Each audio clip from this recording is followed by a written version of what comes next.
Fantastic. So good evening. Welcome to MOAD. My name is Kijo Lee. I am the Chief Curator and Head of Public Programs here at the Museum of the African Diaspora. And I am delighted to have you here this evening for this fantastic program celebrating Jessica Monette's beautiful exhibition. First, I will let you all know that on your seats is a QR code for a survey that just lets us know a bit more about you so that we can continue to make these programs relevant for you. And as well, if you would like to donate to MOAD so we can continue to have these great programs, that is a great way to access the donation button. So back to the program. We are so delighted to have you here for this artist talk with Emerging Artist Program awardee Jessica Monette. And we are so incredibly excited. I'm so incredibly excited to have co-created with this fantastic artist this exhibition, Unveiled Histories, a Fabricated Archive. It's rare that you meet an artist who is so well versed both with historical depth as well as with technical prowess and in so many forms. And so it has been incredible to witness, even in the short time that I've known you, the evolution in your work. And the incredible depth with which you approach your family's history. And so steeped in the history of New Orleans, and especially thinking about the aftermath of Katrina, Jessica Monette, who is a Bay Area-based interdisciplinary artist and mother whose work spans painting, sculpture, installation, and collage, delves into the aftermath of Hurricane Katrina, using the event as a metaphor for our modern colonial conditions and systemic inequities. Jessica's art is rooted in an exploration of heritage, diasporic connections, and cultural preservation, framing the retention and production of culture as acts of resistance against erasure. And so I invite you, if you didn't get an opportunity to spend a lot of time with the work before the talk, to please spend some time with the work, and because it invites you to look closely. Okay. We also have the pleasure of having a fantastic interlocutor here, Ashara Ekundayo, who is a queer Black feminist, interdisciplinary independent curator, visual maker, cultural theologian, arts organizer, and consultant whose creative practice is rooted in joy-informed pedagogies and the study and creation of Black archives. Site-responsive ceremony and artist-based strategies such as screen printing, zine making, installations, and altar making that illuminate the specific expertise of Black women of the African diaspora. Her work explores healing, memory, and place, and she's the founder of the collective Artist as First Responder, and also the principal at AE Creative Consulting Partners, LLC. And finally, we have A-Lan Holt, who is the director at Stanford University's Institute for Diversity in the Arts, where she mentors students on diversity, culture, and arts leadership with a social justice focus. A practicing artist, mother, and poet, she has been recognized as a Sundance and SF Film Screenwriting Fellow. Holt's work spans theater, film, and poetry, and her 2016 artist book, Moonwork, was widely acclaimed. She holds a degree in comparative studies in race and ethnicity from Stanford with over a decade of expertise in identity and culture. And so A-Lan is going to beautifully introduce this conversation between Ashara and Jessica. So please, join me in welcoming A-Lan Holt. Thank you. Hello, everybody. Hello. And congratulations, Jessica. So I'm going to deliver a poem. This poem is called My Sister's Name is Katrina. Call you flower, call me winded. Bloom down bodies, break descended. Black and bleak we gored and bloated. Went towards water, found you floated. We once splashing, jumped and sung, walked on waters, hands like plums. Muddy dress you dampen toes, wood move, break, and drifted bones. I am shining, you are dripping. 5 more years here, hair not growing. You are two-lipped, I am wide-hipped. We are God-send, I am frightened. Call you purple, I have brightened. Call you tender, call me tightened. Break back stick, I have forgotten. How we started, what we wanted. Memories, oceans, levees, daughters. Break back, beat back into waters. I play piano along your blackness, up your spine and down your axis. If I don't make it to our next life, plant me flowers, call them sunshine. Bloom down bodies, break back memories. If I jump, wake to save me. Water, water, water, water, water, water, water, water. I am Jesus, you are Judas. We are men now, we are human. I am redskin, you are blue now. Thick like leather, things forgotten. Water, water, water, water. Just like seasons, just like laughter. We all have reasons why we lasted. Call me Houston, call me back now. I miss New Orleans. Thank you. And without further ado, please welcome Jessica Monette and Ashara Ekundayo. Good evening, everyone. It's a call and response kind of thing. Good evening, everyone. Good evening. Yes, thank you, Moad. Thank you, Elizabeth, for making sure that this program happened this evening, and for Kijo for introducing us and for holding space as the chief curator here, and for all of the beautiful people who work to maintain this space, to maintain this narrative, this story that makes sure that the legacy of Black curiosity and Black imagination is made present in these galleries, in these spaces, in these programs.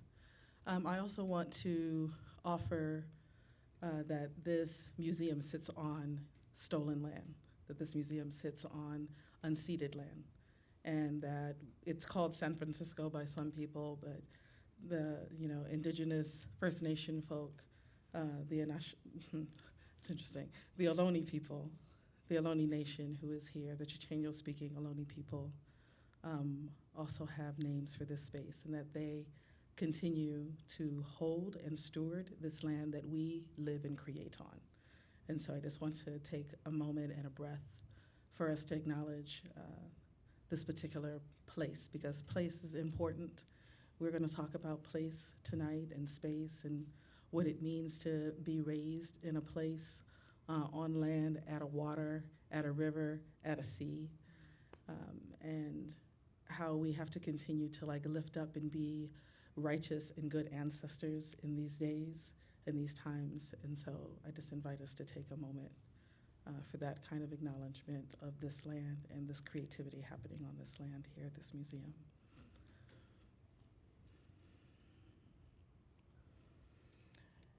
And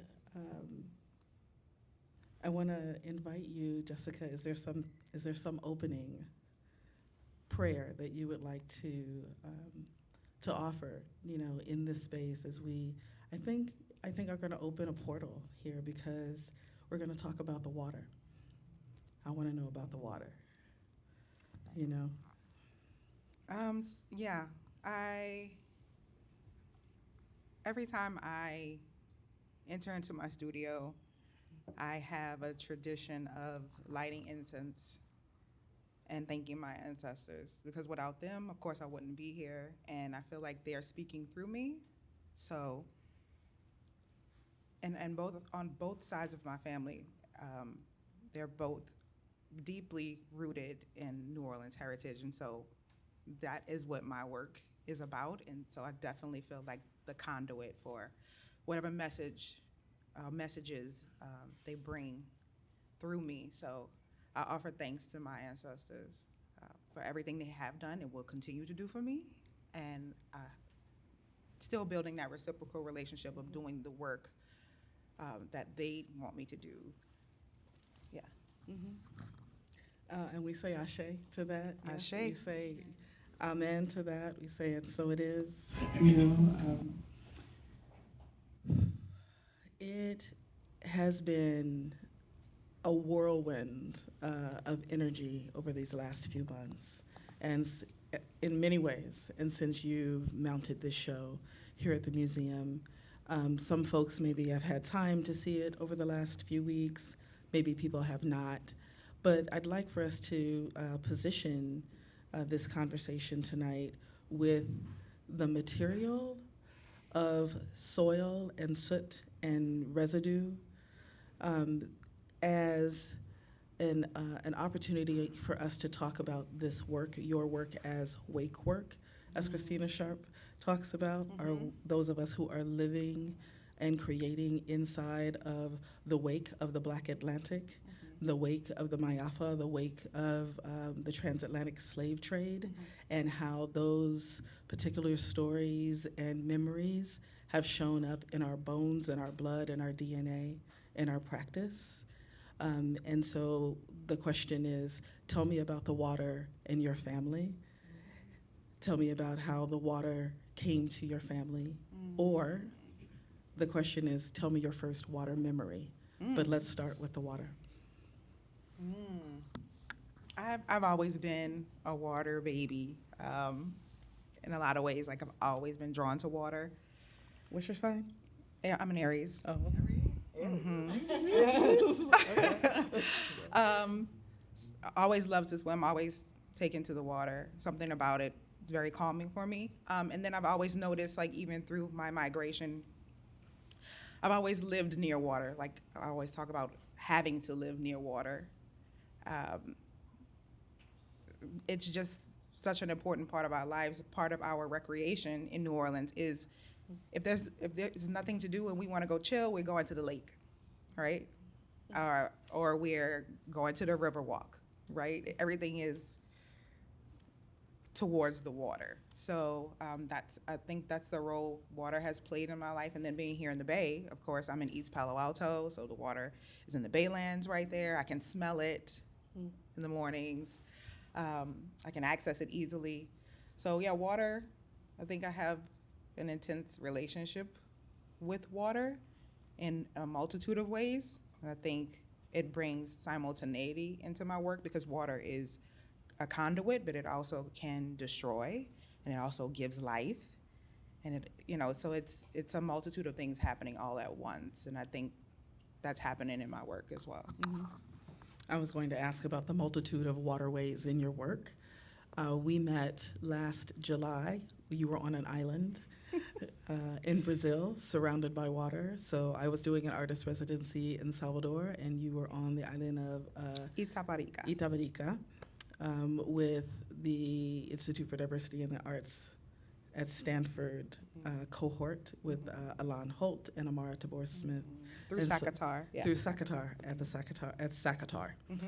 And so we were thinking about and talking about like the water ways in which the ocean, both the ocean and then there's like this, I don't know, kind of like valley river that comes also to the waterways, and the different ways in which those of you who were living there on the island were facing different waterways.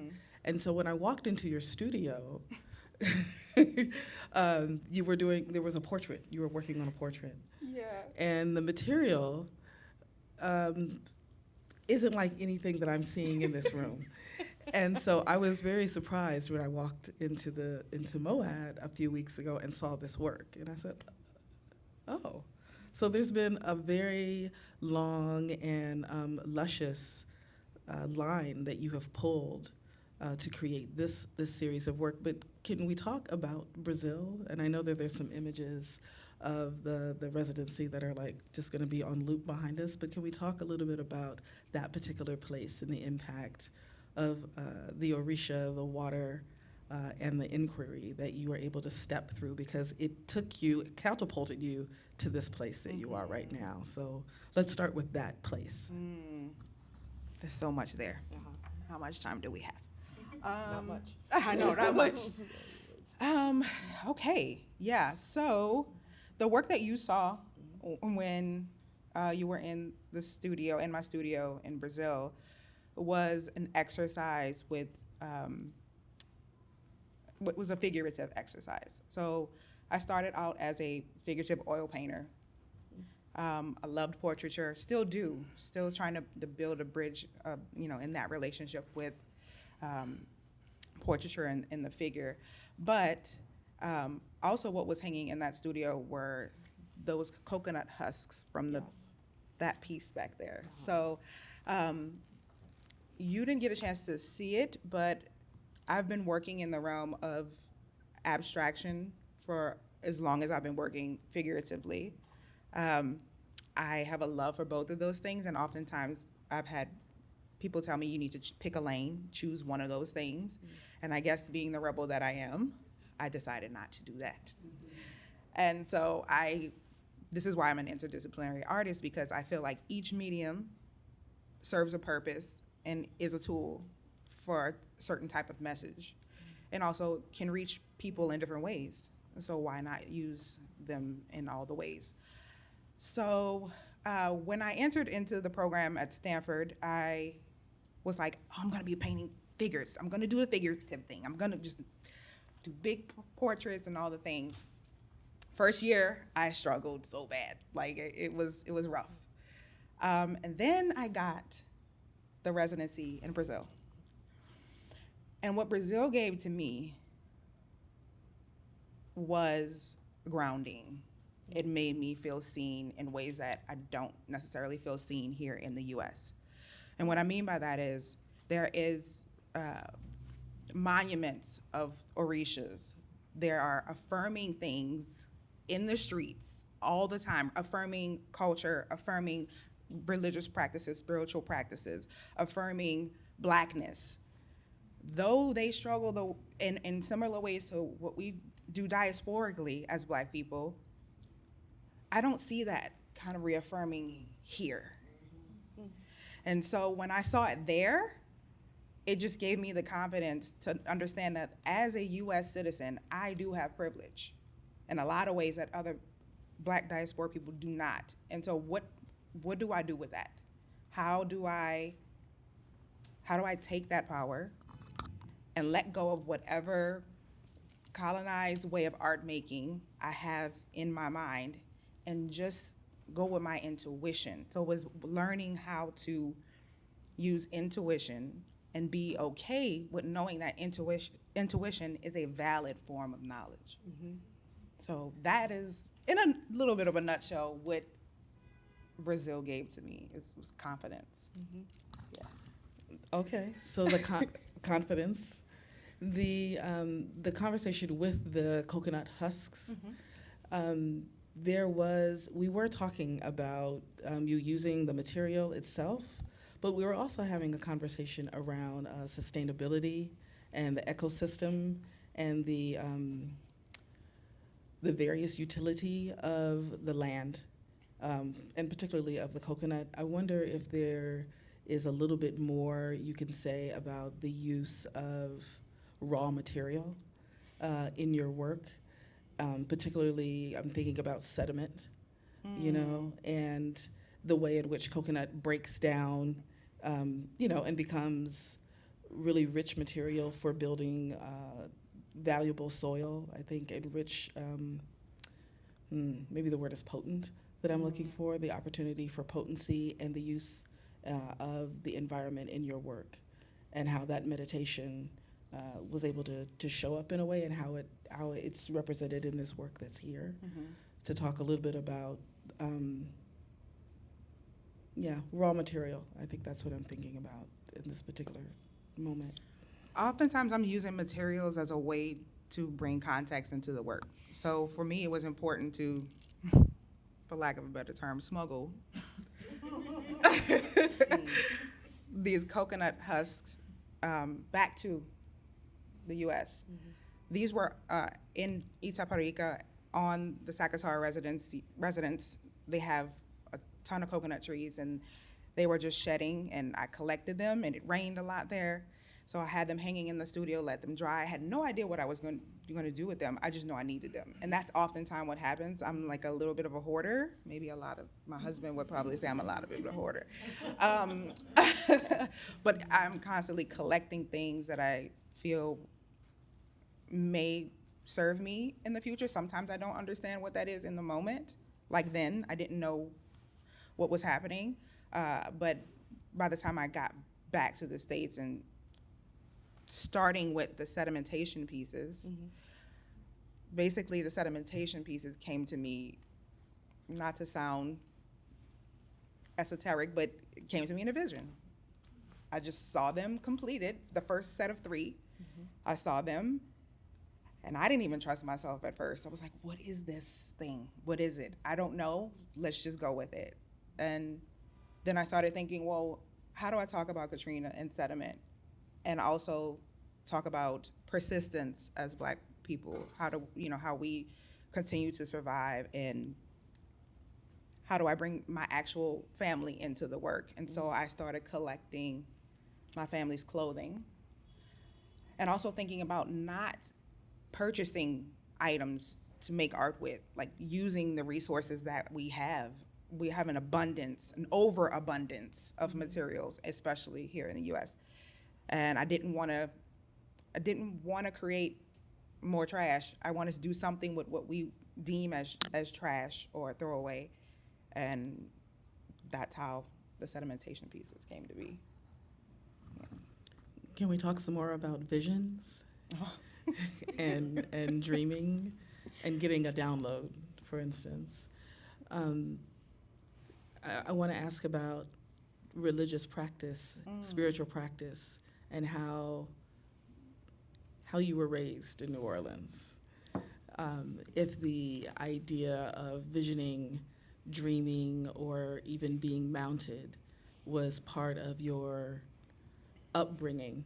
And so there was perhaps a comfort level or a familiarity with you seeing a vision for a completed artwork. Like, were you raised in a way in which that was a normal kind of thing? I don't know if it's normal, but a common kind of occurrence. Can you talk a little bit about how you were raised religiously? Yeah, for sure.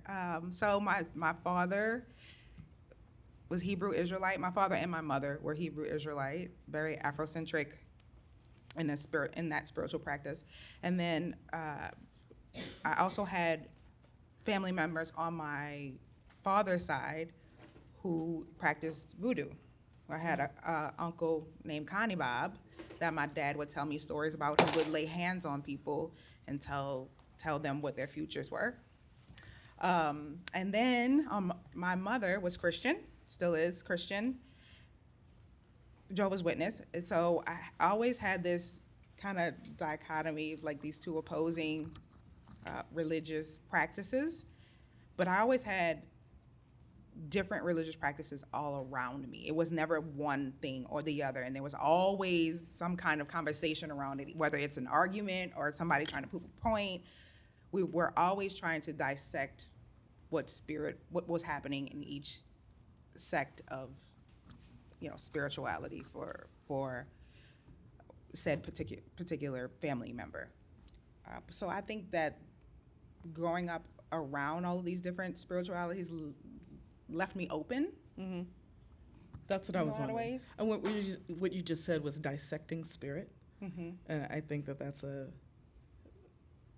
it's almost a visceral kind of experience for me to hear that, like how to like break apart and look at very intensely and with much intention around how spiritual practice or spirits themselves are part of your practice. Mm-hmm.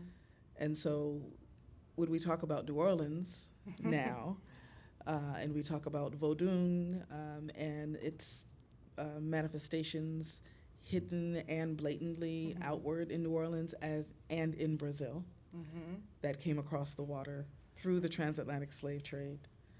I 3 days ago just got back from West Africa, and so being able to again witness and see Ifa, to see traditional African traditional religion, traditional African spiritual practice, and how it shows up on the continent, how it feels and shows up in Brazil, how it feels and shows up in New Orleans. And here we are witnessing your work. Is there a space where you have intentionally felt like there is a download happening, specifically an ancestral download, an Orisha download, or spirits or ghosts that are speaking to you, through your family's legacy and history, but through your own spiritual practice, your own religious practice, if you have one, and how it shows up in this painting? So my spiritual practice is more of a mesh of everything that feels right to me. So when I am working more intuitively, that is when I get into like a meditative state where I don't want to say I'm not here, but my mind is more focused on what the material is telling me to do. I have to listen to the material, as opposed to something more figurative where I'm planning out, okay, I'm sketching out the face and making sure proportions are right. I mean, it's a totally different way of working when you're submerging clothing or submerging materials into a wet medium house paint. You're submerging it and then you're pulling it out. You're working horizontally, laying it on there, sculpting it onto the surface. I'm not thinking about anything but what is happening on the surface of the panel. Like, what is it telling me it needs? So in that way, yeah, I feel like the materials are speaking to me. And then thinking about the fact that clothing has DNA molecular memory, because these were worn by my family members, right? So that means they're in there, and so is the lineage. And so, yeah, it's a conversation, I think, between my direct family members who the clothing is from, but also ancestry as well. So, yeah. On the same thread, pun intended, same thread around clothing and ancestry, some of the work that relates to the Black Indians in New Orleans and these massive, very intentional, spiritually imbued ensembles. I don't want to call them costumes or outfits, but they are an extension of the ancestral memory of music, of prayer, that a particular group of people in New Orleans hold. And I'm seeing that show up also in your work. There's some of the sculptural pieces where I see the large headset made from your family's clothing, but then also the sculptures of your face, the mold making from your face. And I know there's a friend of mine, Thomas Allen Harris, made a film many years ago called Imina Cara. That's my face. And he's talking about the ancestral memory of seeing his face, having his face, and seeing his face 3, 4, 5 generations back. I'm wondering if you are having a conversation with your ancestors through not only the clothing, but through this mask making and this Black Indian heritage, cultural and artistic and grand masquerade that is also part of New Orleans culture. Again, pulled across the water. I want to stop talking and get to the next. I want to hear what you have to say, but then I have another question about the masquerade coming to Brazil. Okay. And how it came to Brazil. Okay. Yeah. I think more of the conversation I'm having with the mask piece is a reintroduction to, or maybe an initial introduction to that particular heritage and culture. So because I grew up, my mother was Christian and Jehovah's Witness, we didn't get to participate in Mardi Gras or anything associated with it. And so Christianity as a colonial tool showed up really tough in my life and divorced me in a lot of ways from my own culture. So I was adjacent to it. It was around, but I wasn't steeped in it. And so these works, or this particular work, is a reintroduction to that, and then also looking at the lineages of where it comes from. So you have Catholicism, and then it's syncretized with all of these African-based traditions, and then you come out with Carnival in Brazil, you have Carnival in New Orleans, and so yeah, I think that's the conversation I'm having more about, like just reintroducing myself to myself. Yeah. So this Carnival tradition, this covering, this masking and covering, sometimes covering of the whole body, that is part of our history in Benin, part of our history and throughout many parts of West Africa. I was thinking about how freed African people in Brazil returned to West Africa and brought Carnival to West Africa, to Nigeria in particular. And then how that tradition, again, kind of morphed and became something unique, and then again traveled back across the water. And we see different versions of Carnival around the world. So the conversation of the conversation around the water, around the hurricane, around the Carnival, and the masking conversation that I'm starting to think more, investigating about these abstract works in these waterways and this hiding and also protection ceremonies that I see that you're pulling the thread on. I'm wondering if there's a little bit of you sneaking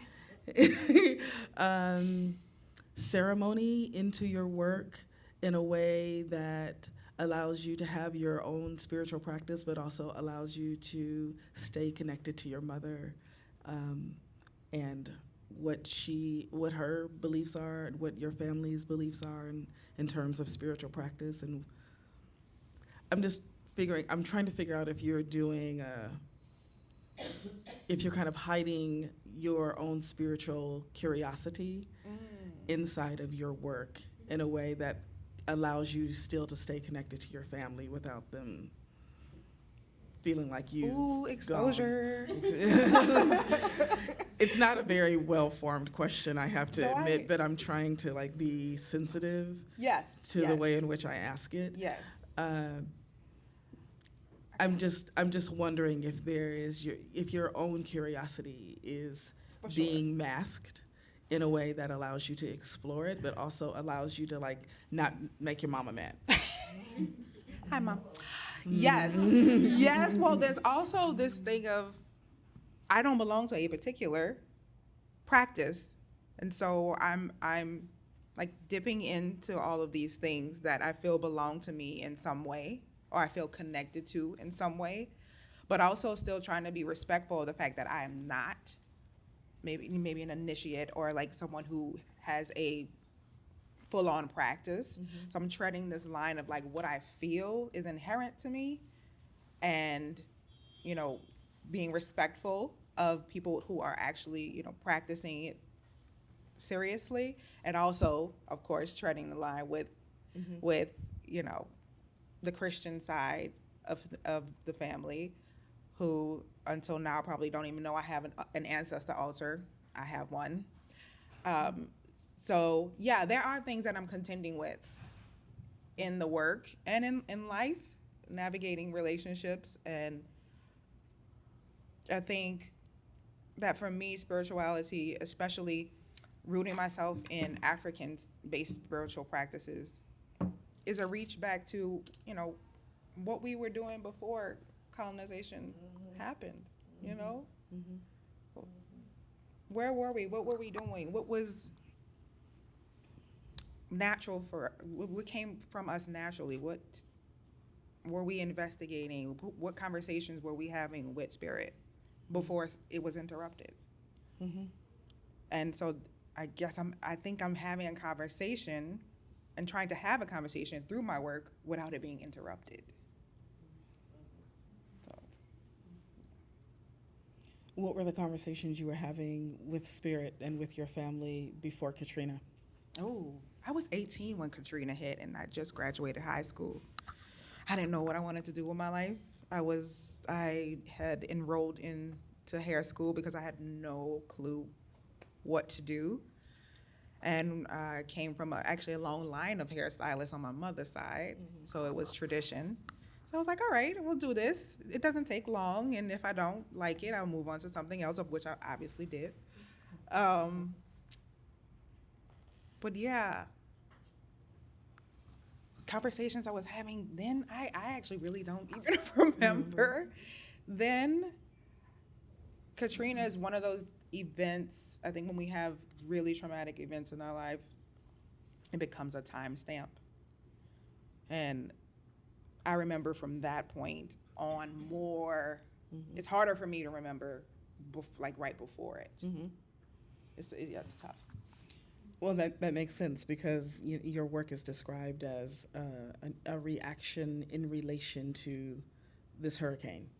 Yeah. And your life formed, reformed, reframed from this particular event in this particular place. What do you want to tell us about? What do you want to tell us about Katrina and how it impacted And continues to impact. and continues to impact how you find joy and pleasure Oof. in your life as a Black woman, as a parent, Yeah. as a creative and educator? It's tough. I'm not gonna lie. It's a tough thing to find because I still feel displaced. I still, 20 years later, I still feel displaced. My family is scattered across this country. You know, we don't have community. So part of the reason why I offered the French bread and the coffee over there is because that's part of how we would rally around each other, check in on each other. At the kitchen table, my grandmother on my mom's side would always have a pot of coffee going, always. We'd stop by, sit there, eat, and talk. I can't do that anymore. I can do it via Zoom. It's not the same. I can do it via phone call. I call my family every day. But the disruption makes you feel unsettled on a consistent basis. And so it's difficult to find joy when you feel unsettled.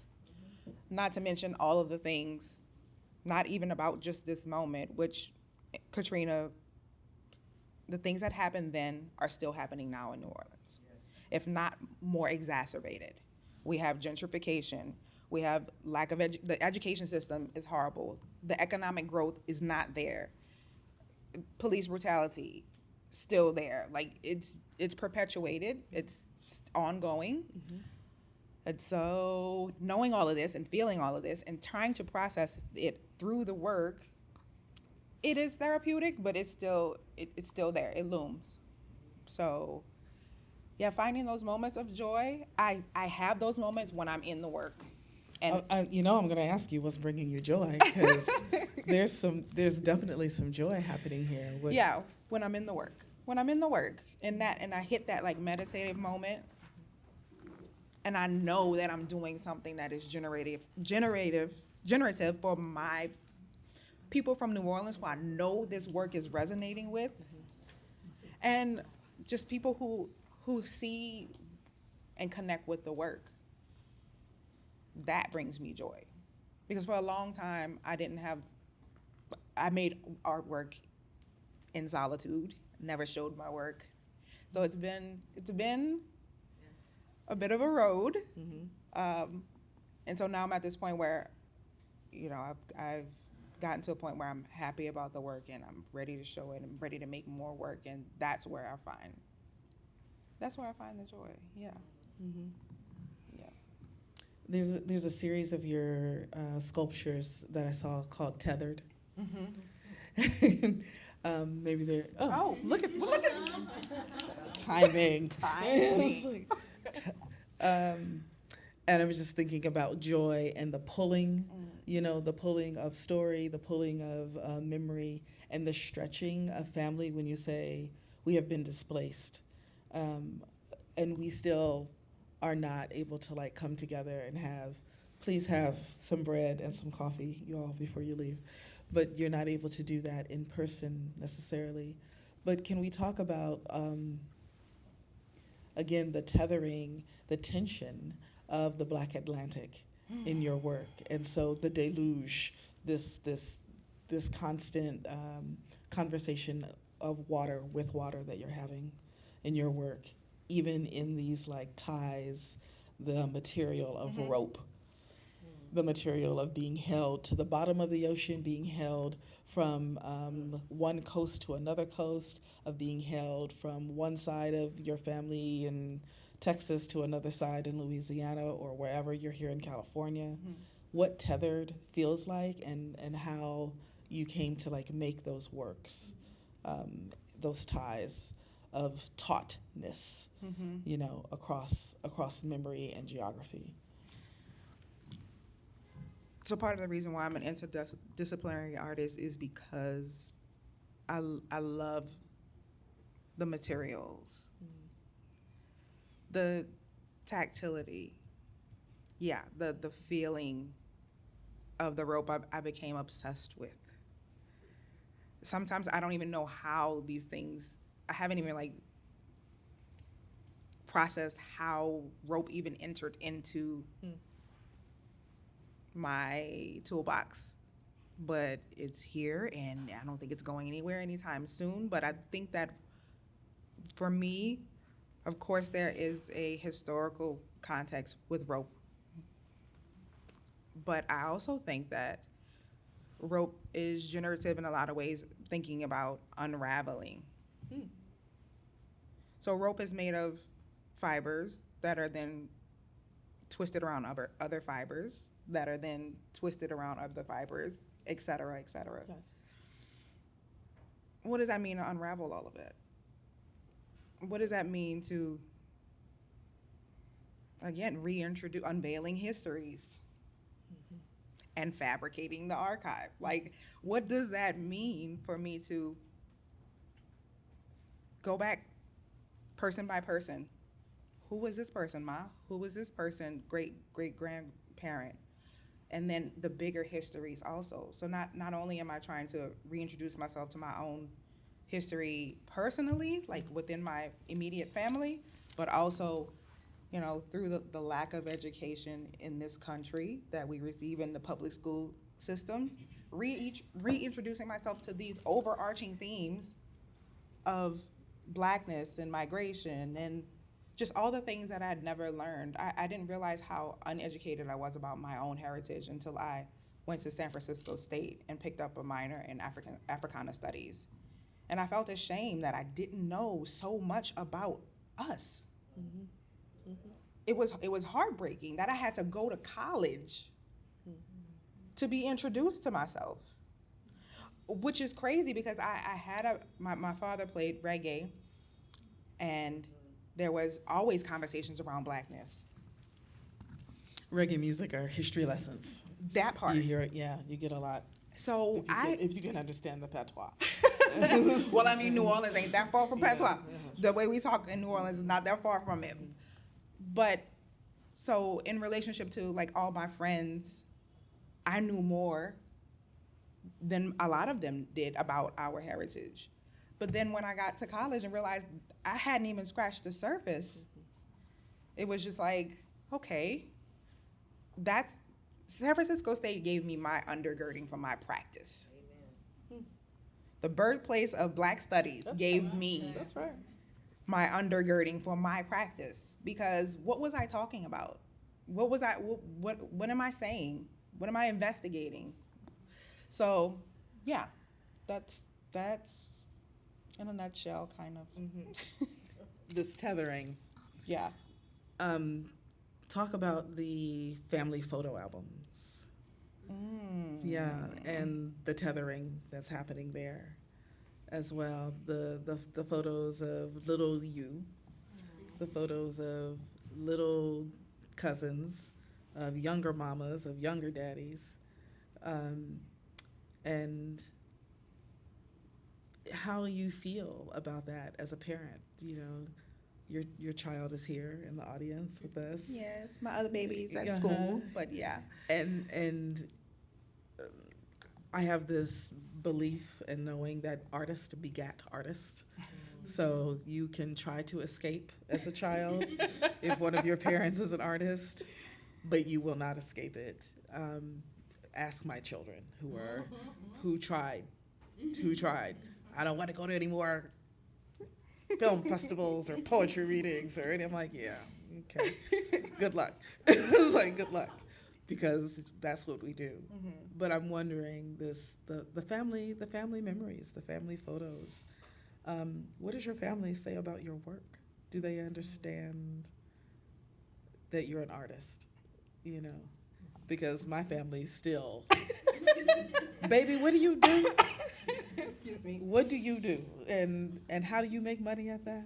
And I know, yeah, sip some water, because I'm just, Okay, I'm always curious about how other creative folks who make part of their living or all of their living making things, whether that's making music, making dance, writing, making painting, making marks, creating images as photography or film. What does your family understand that you do? And those, so, you know, when they flip those pages and they're like, oh, that's little Jessica. She's interdisciplinary artist. that's what they say? Is that what they say? I have to give him a script. No. Okay. That's a good question. So I speak to my family members often, my nuclear family, brother, sister. Are they artists? Mom. Part of the reason why I am an artist is my sister, great drafts person. I looked up to her, and she's beautiful, she's talented, and I was like, wow, I wanted to be like her. So I picked up a pencil too. So, And your brother, and my brother plays piano, the musician, and your father is drummer, a musician. and a finisher. So, you know, he does, house painting and plaster work, and can build a house from scratch. So, yeah. So you come from a family of artists. Come from a family of artists. My mom did hair. She's also like a fashionista. Yeah. So what do they say you do? They say I'm an artist. Okay. Simple. Simple. It's not a problem. It's not a problem. No. Okay. At first, Okay. I mean, let's just be real about the situation. I think parents, especially Black parents, they want their children to have a steady income, and so there's always that concern and a little bit of pushback when children want to be artists, because they're concerned about how they're going to make a living, and I get it. But I think after they saw me consistently and persistently pursuing this and starting to get things and things happening, they were like, okay, yeah, all right, yeah, she's an artist. It was always like, wow, you're really talented. Even as a kid, it was like, you're really talented, but you should do that on the side. And I tried, I did, and it just came back every time. Every time. I could ask my husband, he's in the back. I've had many jobs, y'all. Many, and none of them satiated me. I couldn't do it. I couldn't let go. So, yeah, they would say I'm an artist. I mean, there's something to be said about there's nothing more political than art. There is the politics of your art making, and then I think, politics of collective liberation that you are offering in the inquiry of your artwork. Sorry, I was saying there's the politics of collective liberation being offered in the memory and the offering and the marks that you're making. How do you have an outward narrative on the politics and movement making and building power in this present day right now? Do you have something that you are expressly stating about political power for Black people specifically, or in relationship to the planet even? You know, these conversations on water All the things. and rage. Yeah, I think there's. I think the most important thing for me in my work is the simultaneity of it all, because it's all happening. I think some people, when they were introduced to the sedimentation pieces, and I introduced them as like a monument to my family, some people didn't understand it because it wasn't, for them, I guess, wasn't bright or cheerful enough, or happy enough.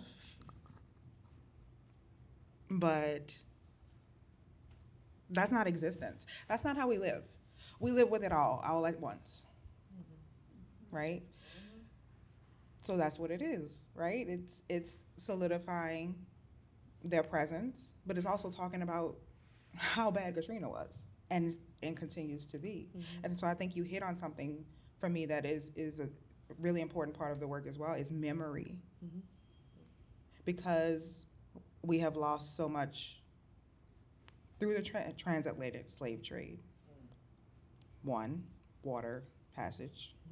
Now again through Katrina, water passage. So it's rebuilding the archive, restating. I have one baby picture. I have one baby picture. People are like, oh, your son looks like your husband. I'm like, actually, he looks like me. I wish I had some pictures to show you, but I can't.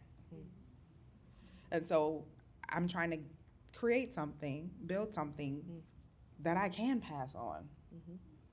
Because I have to rebuild what was lost, and this is part of that.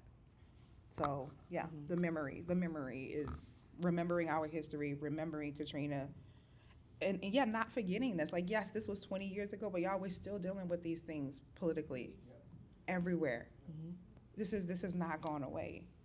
We saw that a few weeks ago, that it has not gone away. That's right. Okay? So, yeah.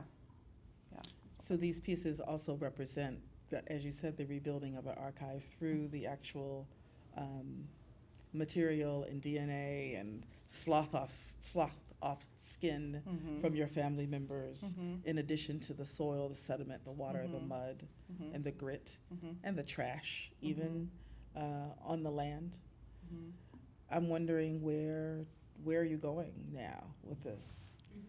Where am I going? That's Where a are you good going? question. Where are you going? That's a good question. I've learned through making this work to kind of listen. I sometimes have a plan, and then Spirit will be like, but nope, this is what you're supposed to be doing. So I had a plan for something, and then I used to work at an art store in Redwood City, University Art. I went in there a week ago, and they were like, I was like, do you all have those canvases in the back that y'all were damaged a little bit? They were like, yeah, this was 6 years ago I was working there. They were still there. There are 6 panels, almost the same size as these. I said, I'll take those. They gave them to me for free. So, there will be responses to these pieces. Okay. So that's the direction I'm going in. And I do want to eventually, I am, I guess pun intended, tethered to imagery around Black folk, like representing the body. But I just haven't been able to navigate that space yet. But I do want to work that relationship out because I think it's important. Yeah. So responses to this and working figuratively, and maybe some combination of the two. Yeah. I would also like to do more installation work and more sculpture, but you need space for those types of things. So we'll see what happens in terms of having space to do that. Well, I'm a person who believes in asking directly for what you need. I need space. There you go. I need a studio. I need money. So you need to speak out loud exactly what you need so that the universe can get in cahoots to give it to you. Yes. Not to mention you're in a room full of people who have thoughts and resources. What is it that you need, Jessica? Space You need and a money. space. What kind of space do you need? I need a larger space than 200 square feet where I'm at right now. Okay. And where does that space need to be? Where does it? Oh yes, we asking for all the things. Yes. San Francisco would be great, but I Okay. could stay in East Palo Alto as well. Okay. I'm open. Whatever you got. So you need a larger studio. a larger studio. Yeah, I was at Stanford, which was amazing. I was in 700 square feet. Would And that be good? That would be great. Okay. Because I also work in my studio practice. I work on all of these things at the same time. So they're in conversation with each other at the same time. So when I need a break from sedimentation, I jump onto a canvas. Or when I need a break from the canvas, I jump onto a sculpture or installation work. So that allows me to oscillate between all the different ways of making art. Is there anything else you need? Is there anything? I should have made a list, y'all. Yes, you should make a list. I should. Is there anything else? A job. You need a job? Did you say a job? Yeah. What kind of job? I would like to teach. So you'd like Permanently, yes. an art? You'd like to be an art teacher? Yes. Professor. A professor? Tenure track. Tenure track professor? Yes. Okay. Mm-hmm. Is there anything else? Is there anything else? Is there We anything just making else? all the lists. I've learned to ask for exactly what I need. So And- studio space, Mhm. money to make the work, a tenure track position Mhm. where I can create my own curriculum around Black There you go. art, Black diasporic art. I don't want to.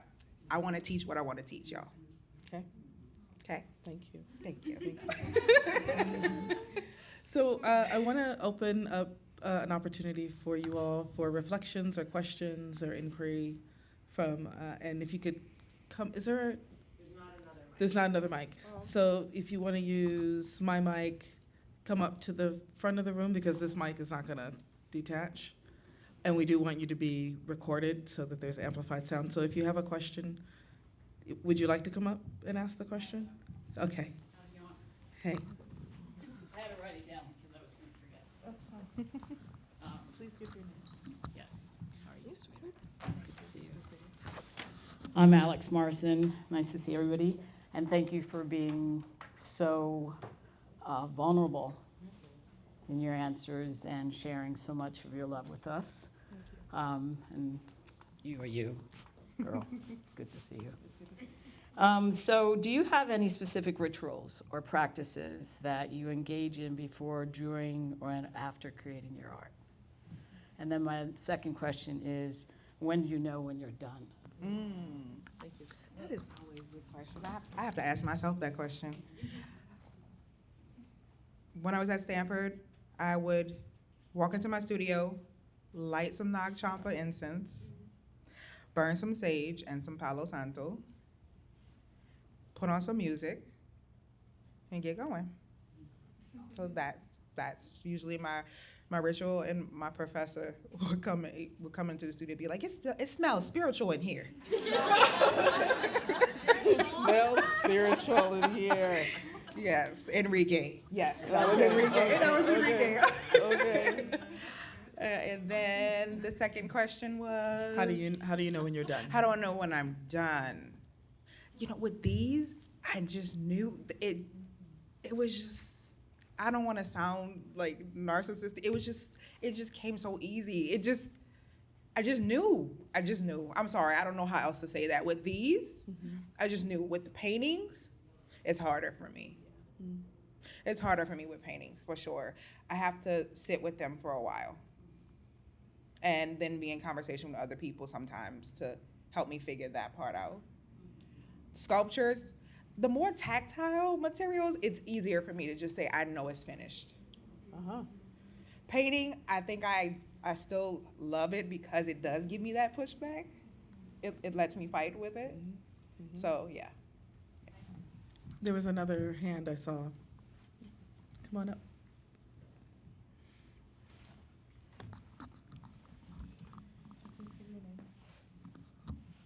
Hi everyone, my name is Lucille. I'm a sculptor, so my question is related to your sculptures in a sense. I'm wondering if you have conversation with your work after you're finished with them, if you sit with them intentionally, because the process of making art is a conversation, and often as artists, at least for me, sometimes after I finish something, I'm like, okay, now on to the next one. But you spend hours or years making something, and sometimes it's really important to have it talk to you, like ask it questions. Because after it's an alive being. So, I mean, especially with her back there, like them back there, they're really, yeah, they're like alive, and yes, such a reference to the Black Indian tradition of creating garments as a vehicle for spirit to talk through you. So, yes. That's a good question. Thank you. Thank you. Oftentimes, like with this particular piece, and even with Tethered, when I install the work, I allow it to shift if it needs to. So the first time I installed Tethered, it was just Tethered. And then the second time I installed it, I added a black portal in the back of it, like a painted portal. And then I had some candles burning in the front of it. So it shifted it. It shifted it a lot. And then for this particular piece, it shifts every time because the headdress is where the coconut husks are is one thing, but I hand draw all the rest of the work around it, site specific. So, yeah, I think continuing to have the conversation with the work, if it needs to move or I feel like something else can be pushed, then anytime I have that opportunity to do that in installation, then I'll do that. But like I said before, with the sculpture work, it's usually easier for me to tell like if something in particular is done. Like with home, like the steps, I can see other iterations of it, but I know that that's done. Yeah, but I do think it's important to keep that possibility open for things to still move and shift, even after you've shown it already. You can still modify it. There's no rule that says it needs to stay the way it is. It's a living thing. These are totems in my mind. These are totems. So if they need to do something, then let them do it. Yeah. Was there another reflection or question from the audience? Yes? Come on up.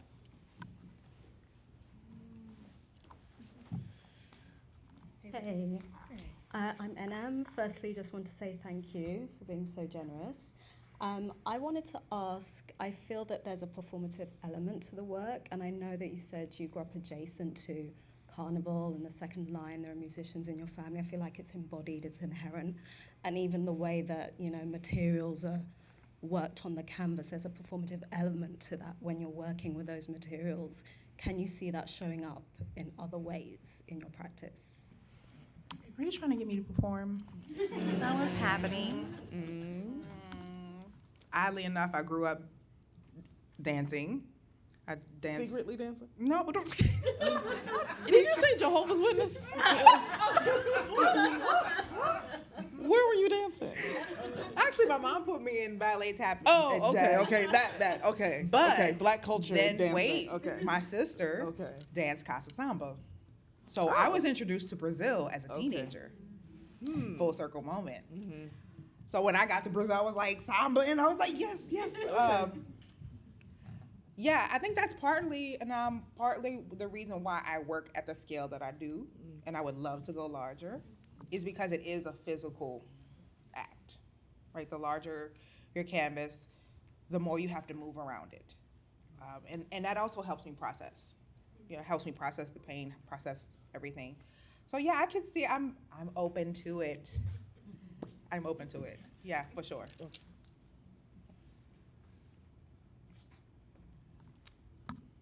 Anyone else? Come. Don't be shy. Come. This will be our last question for the evening. Thank you all for your attention. Hello, my name is Desiree Austin. I'm a student at San Francisco State University. Yeah. My question is, what do you do when you encounter a roadblock or setback when you're creating your art pieces, and how do you overcome them? Like, what helps you figure out the next steps? Rest, which is a hard one for me. It's tough. Sometimes the pieces do need to rest, and that's part of the reason why I am working on multiple things at once, but sometimes you as the person, as the artist, needs to rest because you are the filter in which the things are coming through, and sometimes you need to dust it off and reset. Sometimes it's depending on, you know, your subject matter, it's heavy. It gets to be a lot to live with. So resetting, being in conversation with other artists that you trust. That you trust. That is important. I had to learn how to get some effort in my system when it came to, because in the beginning of my art practice, I was taking it all in. Like, oh, I need to do this. Oh, I need to do that. Oh, okay. I was everywhere. I learned by last year in this body of work, I finally got to a place where I was like, no, you know what you need to do. Do it. So trusting yourself, having a good group of people around you that you trust, and resting. Yeah. That's the reset. That's the reset. Well, thank you. Thank you for Thank you. I your appreciate spaciousness with allowing of my questions. I appreciate you. I appreciate you. And I appreciate kind of what I'm viewing. I see your work as like from an aerial view, like the 20,000 foot, and then also walking through the portal. So it's like up, walk through, up. So the spaciousness and the time travel, the memory pieces that I'm experiencing. So I'm looking forward to hearing more stories from you. And with that, I want to invite my comrade, my sibling, A-Lan Holt, back up to the mic to close this circle with another poetic offering. And I want to thank you all for your time and your energy, and thank the Museum of the African Diaspora for continuing to invite us here to be in these quiet, sacred, vulnerable spaces of Black genius. So thank you for your genius and sharing it with us, Jessica. Thank you. A-Lan?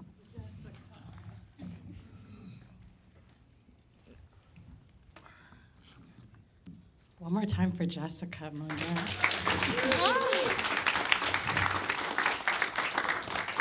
Whew. Ceremony. Dreams of walking barefoot to the altar, pouring water over these 4 hands, of being close to the earth and that cross-legged back pose view of the meditating.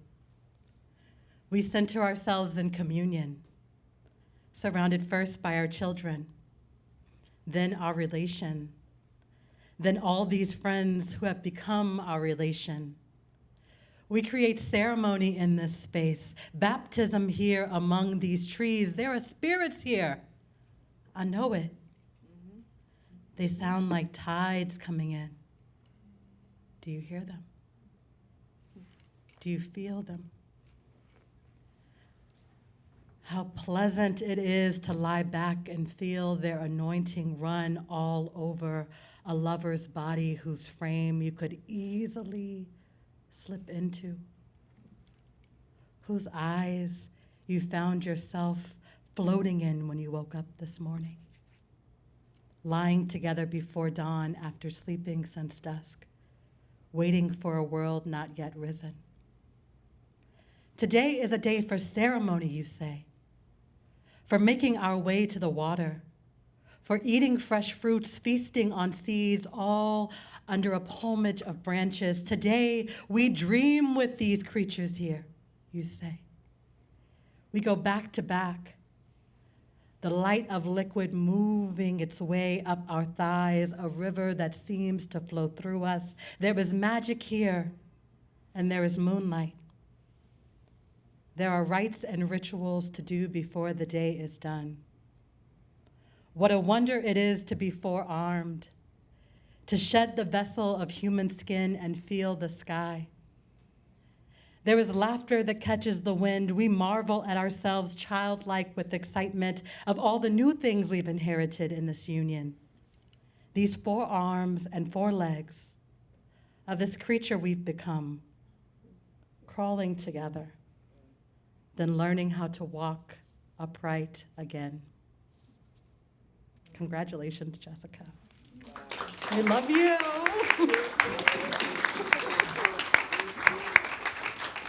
Thank you.